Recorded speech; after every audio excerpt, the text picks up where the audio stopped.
G'day and welcome to part 12 of our little Sigma build, and this is all about murdering stuff. Boy, did I wreck a few things. I don't know, it's the paint. I can shoot acrylic all day every day. I know the product really well and I never get runs. But the ISO 32pack's new to me and I've got a whole bunch of runs. I wrecked the bike tank. I can kind of probably get it back. Got more runs than Bradman, and the scuttle on the XC, I didn't do a very good job with that, and of course the engine bay, I didn't do a good job with that too. But at the end of the day, I learned something. I shot it too heavy. I should have used a slightly different technique when I used it. Some painters would probably disagree with that, but I found it different to use. But really, I don't know. I've used it before, and I got a run in Dave's tank as well, but I managed to save that. So this one, I don't know. I'll probably end up doing the bike tank again. I'm looking at it now and I'm not very happy with it. But I don't know. It doesn't matter because I learned. And I remember when I was about 5, my parents bought a new fan heater.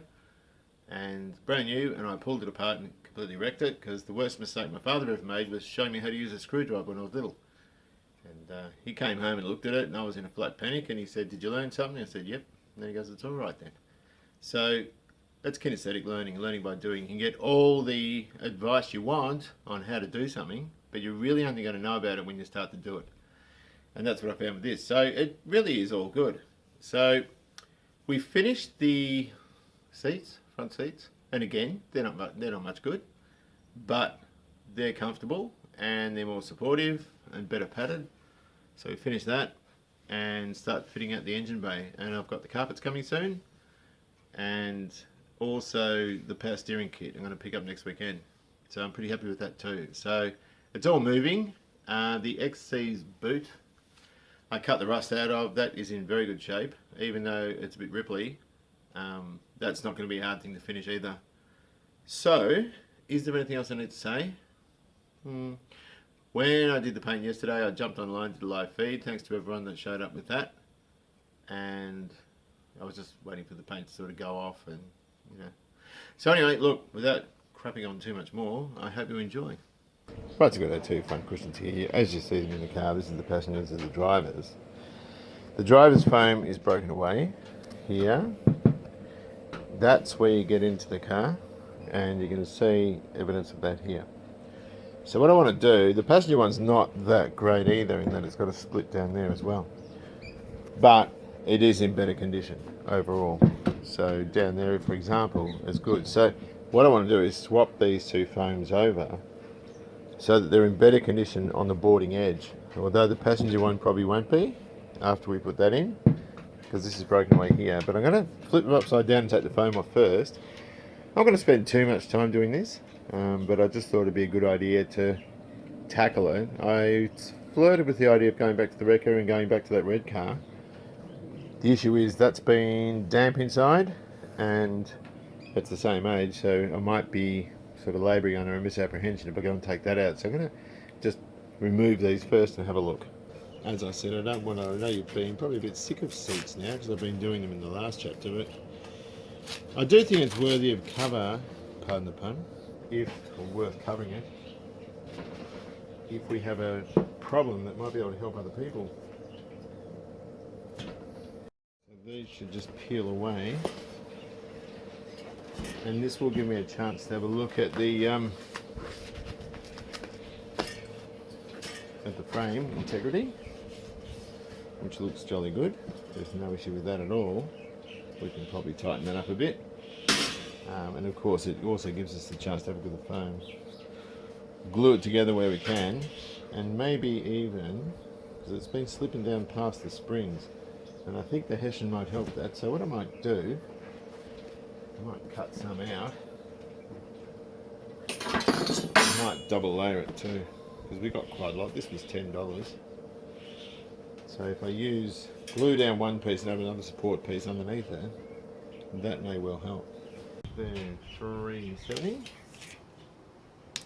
Here we've got our passenger seat foam. We've double lined it. There's 2 reasons I'm using Hessian. One is this foam's old. It's starting to peel, like it's getting a little Look like Parmesan cheese on the carpet, if you know what I mean. Sort of little crumbs, and it'll stop that happening. This is the driver's seat frame, and what I want to do is I just want to see if I can fit it in. Now, I'm expecting to be able to. It makes more economic sense for manufacturers to use the same bits and pieces. That W clip's loose, I need to tighten that, but for the moment I just want to see if it fits, and I'm pretty sure it does. Yeah, it makes more economic sense for manufacturers to use the same kit left to right, saves on manufacturing costs and so forth. That looks like it goes quite well. If we flip him around, we can clip that back the way we found it. And that will sit in there nicely and we're good to go.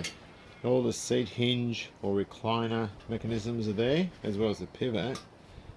And this being the driver's one, and I mean I tried in vain to glue that, but it's not that great. It just means it'll offer a little bit more. Now what I'm going to do is I'm also going to repad this, and these just squeeze together. Which is the loose one? That's the loose one. And they're just a W shape, and we just squeeze them up. And look, I'll tell you what, it's not going to be perfect, right? Like the rest of the car, it's just not going to be perfect.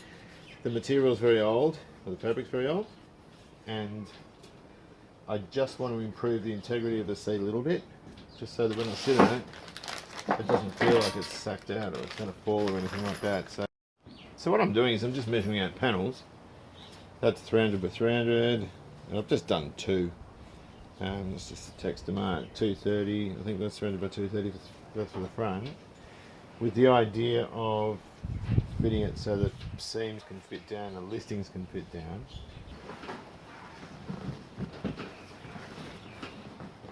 But we might still end up with a couple of creases. Don't forget though, it was terribly baggy.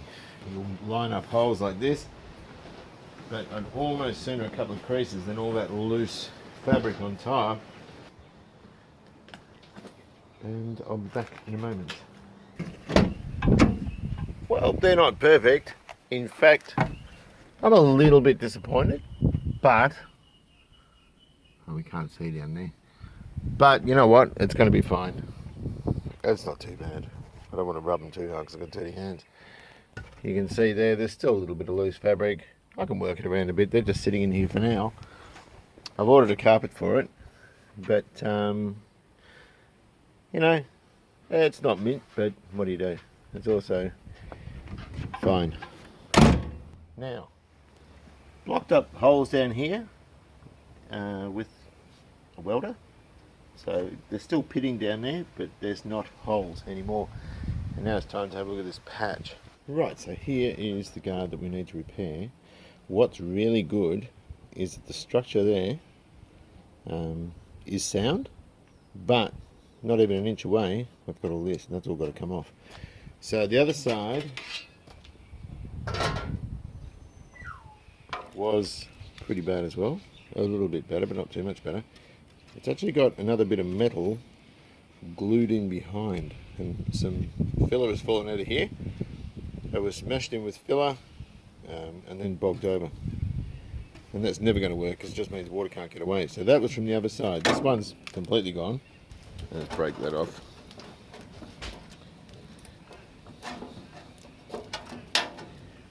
And I'll just pull that around. Now what I've got to do is got to fit this. Now these don't fit. In fact, when you put this against the sill, it sits right out like that. It's got to be sort of more up like that, so that angle's completely out there. And we're going to unpick this and cut it to the right length. So it's going to sit something like that. And then we have to fold that bit over, have to fold this bit over, because it's very hard to measure the depth with that bit sitting up, because it sits up hard against the sill as the sill comes out to the main part underneath the front door. So I think we'll dummy fit that to the car and have a look.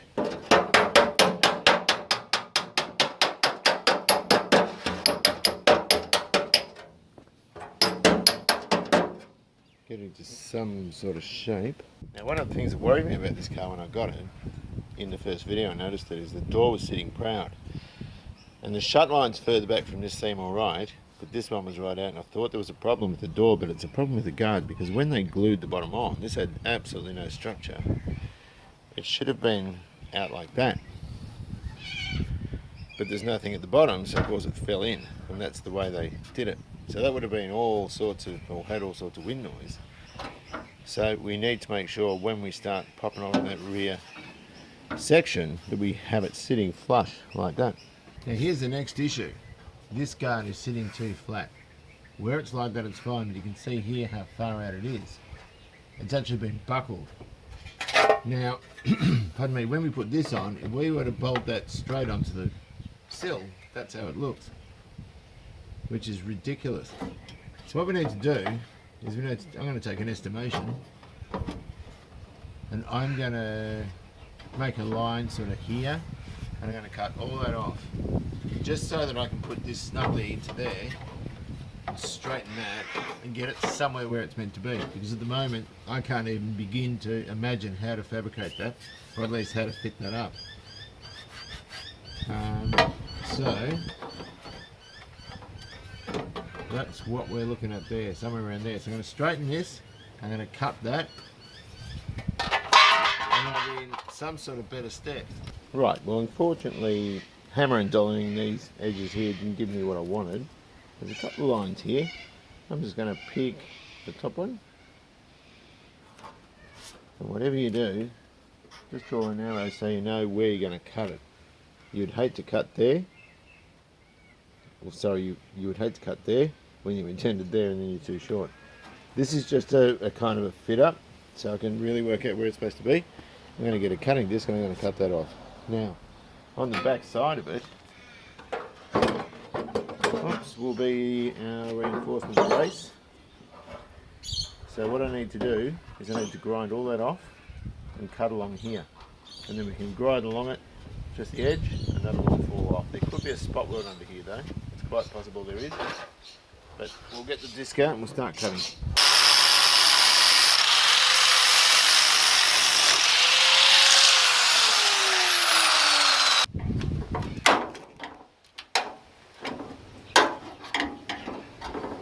And so we can just break that away, and that'll leave that structure, but I think it's welded somewhere.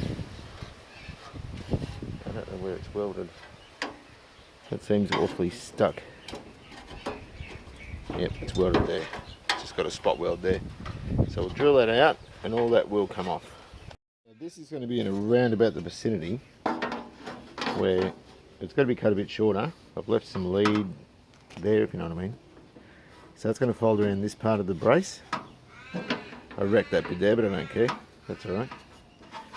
But this part here is going to be hard up against the sill as it transitions from underneath here to around the door. So I've got to fold this bit down so I can get it hard against the sill, and then I can bolt the bottom and can bolt the top and figure out exactly where I've got to cut. Now, one bloke said, and he's quite right, you can overlap them and just cut a line, and no matter how much you look at it, that line is going to be perfect for both pieces. The trouble is I don't want the width of the cutting disc giving me any error, because it's a matter of millimeters before the thing won't fit properly. So we'll fit this back up to the car, we'll fold that down, and we'll see where that gets us. Sorry if there's any wind noise. Here's our final cut. That's what we've taken off. Just watch that brace there's come out. Just make sure that it's right before you start folding this bit down. I'll have that at a spot weld down the bottom before, as remember, I'm just going to tack it to the inside of the repair section, so we can hang that again. And to do this the way I'm doing it, and look, this is only the second time I've ever done it, it just means fitting and refitting the guard several times to get it where you think is right. I'll take this lower section off, but that's the reason, if you look down there, that's the reason these things rust. Can we see? You need to have airspace down there where water can come out, because the water comes out of the plenum there. This was full of, obviously, foam rubber and filler, bog, bondo, whatever you want to call it. Water had nowhere to go. And of course it sat in the foam rubber and rusted it out. That has to be all clear down there so it can drain. Daylight is rubbish because it's almost dark. I've got that good. That works out well. It's sitting where it's supposed to sit. Yeah, Yeah, I might have to finesse it a little bit. There's the patch in the bottom. Nice and level. I think that's going to be fine. That one was a lot harder to fit than the other one. It just didn't turn out quite as well. But it's good. You know what? It's a heck of a lot better than it was. And I'm pretty happy with that. So, getting very dark. The trailer load of stuff I've got is gradually getting whittled away. You can see there's a boot seal there. I've got to find another one. I'll just cut a bit of profile up and see if I can make something up from a generic roll or whatever. Front end. I think it's about time we started taking that stuff and cleaning it, powder coating the caster rod housings or brackets, and just cleaning up some of this other stuff. I've left the struts there. That's a bit of a no-no. But Rolls-Royce left their engine blocks in the rain to rust apparently, so it doesn't matter if we do that with those stub axles, we can clean it off. But gradually we're whittling this stuff away, so I don't think it's too far now. We're moving at a good pace. I'm happy with the pace. Well, let's talk about this. Now, this car, I've cleared the engine bay, and it looks like arse. Now, that probably looks alright. Well, it does look alright, but there's runs in it, there's all sorts of stuff. I painted it when I was in a bad mood. Like, not a bad mood, but like a non-productive mood. I shouldn't have done it. Now, everything's gone really well in this car so far. This is my first set of stuff-ups. I've absolutely destroyed here. Don't care. I was going to redo that anyway, and I didn't. Gives me an excuse to redo it. It is knackered. I used a wax and grease cleaner. That was the wrong one, and it's argued with the paint. And I put too much on anyway, and it's just soaked in and wrecked it. Now, I know acrylic paints backwards, and I can lay out an acrylic paint job really well. This is ISO free 2-pack, and I'm new to it, so I'm not so competent. We've got runs. Look over there, those runs. I never get runs. I can paint a whole car and not get a single run. And there's other runs up here, and I'm not happy at all with that. The finish is uneven, so we've got a fairly good finish there, and we're dry there. That's not the paint's fault, that's my fault. But look, at the end of the day, you don't see any of that. The engine covers all of this side, because that's where all your intake and everything is. Battery goes there, you don't see any of that. You do see this bit, and sort of in forward of there. I just brush painted the front, because I didn't want overspray. And it's presentable. That's the way I'm going to put it. The car it's going to be presentable. It's a beautiful colour. I do like the colour. It's lovely and smooth. But I've also mucked up the scuttle on the XC. Not to that degree, but there's a huge like run in it, which I can sand that out. And the bike tank. I haven't done a good job with that either. But you know what? Normally I'm pretty lucky. Normally my work's good. Today it was awful. Absolutely awful. But you know what? Suck eggs. Who cares? The rust repair section has turned out well. That's not bolted in at the bottom, but I've painted underneath. I've etched and painted and cleared the forward part of the sill, but you can see that's the other rust repair section, and the shut lines all look fairly alright, although that one's not put on properly. It's supposed to be sort of further back and like that, and as I said before, we can get that dead even. I'm actually quite happy with that. So, from here, I'm going to wait till that goes off a bit more, and I'll just wet sand and buff out those runs. There's no excuse for runs. Amateurs do runs, and I am an amateur, but I should be a bit beyond that. What else? What else have I done? Right, the XC's boot. Yeah, can you see that? I've just cut that out. That's where the rust was.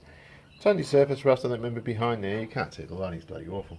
But I will weld a patch in there tomorrow. I want to get that into etch primer. I'll deoxidine it first, and then I'll etch it, and do the bodywork. It shouldn't be too hard to do on that. What else? What else? What else? Nothing much. There's some wrinkly seats. Let's take a seat inside. Yum. But no, I'm looking forward to this. It's going to be really cool with our roof console. And our wrinkly seats. You know what? It's all good though. This is a cheapie. It's a cheapie and a quickie. So with that in mind, it's not a resto, so we don't have to revisit these seats. We don't have to revisit the paint. Well, we're going to revisit some of it, but we don't have to be too fussy about how it is. So anyway, I walked away from it today and did a live feed because I'd had a gutful. But anyway, look, there it is there. There's finishing errors in it there. It's not great. It's just not great. And I don't think it matters that much. It will look very, very good for one of these. So I think the next thing to do is let this tack off a bit harder. Or let it go off a bit harder, repair those stuff-ups, and start fitting the thing out. And I think we'll do that in the next video. Well, it's dark. But even though I stuffed it up, oh, hang on a sec. It is going to look pretty good still. It's all good. It's all good. The other thing is I've ordered a carpet. I had to order it because the other one's just beyond it. Although, if we look at the end of the Plimo, I went to see David Knox. I've kept the heel mat from it because this is in it's in superb condition. But I should really post it to the new carpet supply, but I've already ordered it. So what we're going to do is we've got to fix up this stuff, these bits, fix up that abomination. We've got to start filling the bottom of the guard. Just a light bit of fill should sort that out. Rubble this back along there. We've got to repaint that blue bit, the dark blue bit. But in the meantime, it's good because it can put the engine, well, you can start reassembling the engine bay and putting clips and grommets in and all that sort of stuff. So, oh, the other thing I've got to do is weld up the battery tray because I want to send a load of powder coating off. So these bits, these two here, throw in the battery clamp. What else? A few other bits and pieces. I can't think now. I'm tempted to even get that done. Nope, that's the wrong one. Save me painting them. Oh, I might have to weld that up too. Weld up the patch in the boot today for the XC and also start filling the bottom of the guards. But I didn't. I started filling stuff out because I was getting restless. What do you think of that, huh? We got some of the electricals in. That's crooked. Oh, I'm gonna have to tighten that now. Yeah, I mean, so pretty self-explanatory really, doing that. And the canister I might have in the wrong spot, I'm not really sure. We've got that up there which looks like arse. I've got to redo all this. Horns are in. I've got to finish wiring around here. We've got Bob the Builder electrical here. I don't know what the story of that is. I think we'll cut that out or take it out and solder those up, tape them up. And that's the interior loom where it joins to the engine loom down here. So cleaned a bit of stuff up. The result's not bad, you know, I'm reasonably happy with it. Where was I? Compliance plates, yep, we got those on. And some of this bling looks pretty good. That's for the fuel, what do you call it? Fuel filter down there. I rewrapped the wiring, cleaned it up, rewrapped it in fabric because I love that stuff. It's just got to hang finely where it's going to be. I think it's going to be fine. But yeah, I do have to repair there and I do have to repair there. But we knew that. We knew that. So it's all good. I'm not too fussed about any of that. What have we got here? Pretty much the same. Got the wiring off the floor. So when the carpets come, I'll fit the carpets up. And they can go in without the engine and that sort of thing. And then we'll slowly but surely put our little ciggy back together. This is still going to be visible. It looks terrible. That's all. I should dig that out and redo it. I just really can't be bothered, but I probably should. It looks pretty crap where they joined it, where they cut and shut it. But the rest isn't too bad. So anyway, look, I hope you've enjoyed this. Take good care of your classic. What is the thing I normally say? Oh, hang on. I also did this. But I haven't got, I've got a little rubber stopper there, but I haven't got the clip. I have got it somewhere, I'm sure. I've got a busted one. I think I've got a good one too. So I've got to do that. But anyway, I hope you've enjoyed this. Take good care of your classic. Drive safely and I'll see you around. Got to get a couple of these too. I don't know. Life's good.